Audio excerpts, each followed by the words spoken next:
जनाबे चेयरमैन साहेब,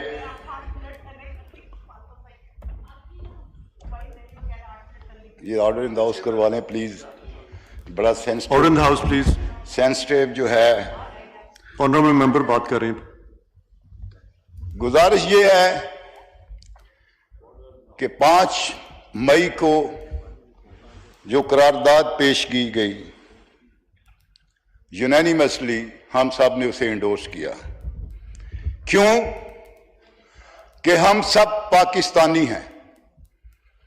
पाकिस्तान होगा तो हम होंगे,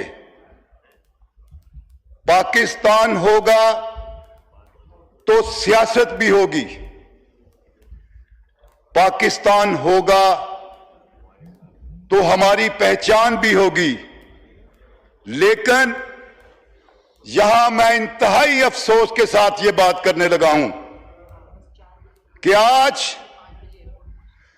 जो हमारे ऊपर हिंदुस्तान ने दहशतगर्दी का बहाना बनाकर जो हमारी मसाजिद पर, हमारे मदरसों पर, हमारी नहत्ती अवाम पर रात के अंधेरे में हमला किया, उसका जिम्मेदार कौन है? उसका जिम्मेदार फार्म 47 के जरिए मुसल्लत करदा वजीर दिफा है, जिसके उस एक गैर संजीदा बयान ने इंटरनेशनली हमें रुसवा किया। भारत ने उसको जवाब बनाकर यूएनओ में पेश किया और यह कहा गया कि यह देखें कि पाकिस्तान का वजीर दिफा एक नेशनल इंटरनेशनल मीडिया पे बैठ के कह रहा है कि पाकिस्तान 30-35 साल से दहशतगर्दों की जो है परवरिश कर रहा है और पाकिस्तान के अदारे उनको फैसिलिटेट करते हैं। मैं उस बयान की आज इस ईवान में सख्त तरीन मजम्मत करता हूं। पाकिस्तान में कोई दहशतगर्द नहीं है, पाकिस्तान में किसी दहशतगर्द की परवरिश नहीं की जाती, पाकिस्तान में कोई अदारा किसी दहशतगर्द को फैसिलिटेट नहीं करता। इस एक आमखाना बयान ने हमारे मासूम बच्चों को शहीद करवा दिया। इस एक आमखाना बयान ने हमारी मसाजिद जो है उनको खंडर बनवा दिया। लेकिन किसी ने उस बयान की मजम्मत की? जनाबे वाला, मेरे कायद इमरान खान का 2019 में जो खिताब था इस अवान में, वो एक शेर दिल लीडर की ललकार थी। लेकिन अफसोस के साथ कहना पड़ेगा, आज हमारे ऊपर मुसल्लत करता वजीर आजम, जिसको हमने पूरा सपोर्ट किया, हौसला दिया, अपने गम बुलाकर, अपने ऊपर ढाए गए जुल्म जो है उनको बुलाकर, अपने ऊपर की गई सख्तियों को बुलाकर कि हमारा वजीर आजम एक मैसेज देगा उस दहशतगर्द मोदी को जिसने हम पर हमला किया। लेकिन अफसोस, वजीर आजम की जुबान पर मोदी का नाम नहीं आया। वजीर आजम के भाई जो 47 फार्म के जरिए जीते हैं आज तक खामोश हैं। एक तरफ वो जिसके लिए हम कहते हैं कौमी हंगागी पैदा करनी है, कौमी यकजहती पैदा करनी है, कौम को इकट्ठा करना है, तो फिर इमरान खान को बाहर लेके आओ, क्योंकि उसने कहा था मोदी कान खोल कर सुन लो, पाकिस्तान ला इलाहा इल्लल्लाह की बुनियाद पर बना है और ला इलाहा इल्लल्लाह मोहम्मद रसूलुल्लाह पढ़ने वाला हर वो बच्चा, हर वो नौजवान, हर वो बूढ़ा, वो तो शहादत का तलबगार रहता है। तुम जंग छेड़ कर देखोगे फिर तुम भूल जाओगे। हमारा सबसे ज्यादा हमारी ख्वाहिश होती है कि हम शहादत का रुतबा पाएं।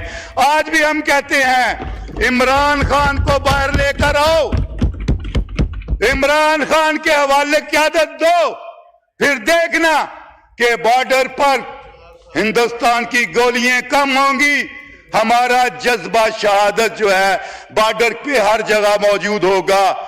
जनाबे वाला, कितने दुख की बात है, कितने अफसोस की बात है कि हुकूमती पार्टी जो अपने आप को इस ईवान की सबसे बड़ी पार्टी कहती है, उसके वुज़रा मुशरा से प्रेस कॉन्फ्रेंस में जब सवाल किया जाता है कि क्या वजह है आपका लीडर हिंदुस्तान पे जो हमला किया मोदी दहशतगर्द ने जो हमला किया है, आपका लीडर नवाज शरीफ उसके मतलब कोई बात क्यों नहीं करता, तो वो आगे से उस डाइस से उतर जाते हैं और फिर जाते जाते कहते हैं मरवाना है हमें। अगर ये हमारी क़यादत है तो हमने तो जंग लड़ ली। जनाबे वाला, जंग सिर्फ तहरीक इंसाफ लड़ सकती है, जो पिछले 3 साल से आइन की बहाली की जंग लड़ रही है, Wind up करें, please. जो पिछले 3 साल से अदलिया की आजादी की जंग लड़ रही है, जो पिछले 3 साल से आइन की बालादस्ती की जंग लड़ रही है, जो पिछले 3 साल से जजों की आजादी की जंग लड़ रही है। इंशाल्लाह अगर ये जंग है तो बॉर्डर पे सिर्फ हम लड़ सकते हैं, वो कभी नहीं लड़ सकते जिनके कारोबार हिंदुस्तान में है, जिनके घर इंग्लैंड में है, जिनके घर दुबई में है। इसीलिए तो हम चीख चीख के कहते हैं निकालो बाहर इमरान खान को, तो क़यादत इमरान खान को। इमरान खान आएगा, पाकिस्तान मजबूत होगा, इमरान खान बाहर होगा। Thank you, thank you, thank you. Wind up करें। कहूंगा मैं, सिर्फ एक शेर कहूंगा, हमसे उलझोगे ऐ दहशतगर्द मोदी तो जिंदा नहीं रहोगे, तुम्हारी दास्तान नहीं होगी दास्तानों में। पाकिस्तान मोदी का जो यार है, मोदी का जो यार है। एमकाना लफ्ज जो है ये मैं एक्सपंज करता हूं, ये इंडिसेंट लफ्ज है जी। जनाब मोहतरम डॉक्टर तारिक फजल चौधरी साहब।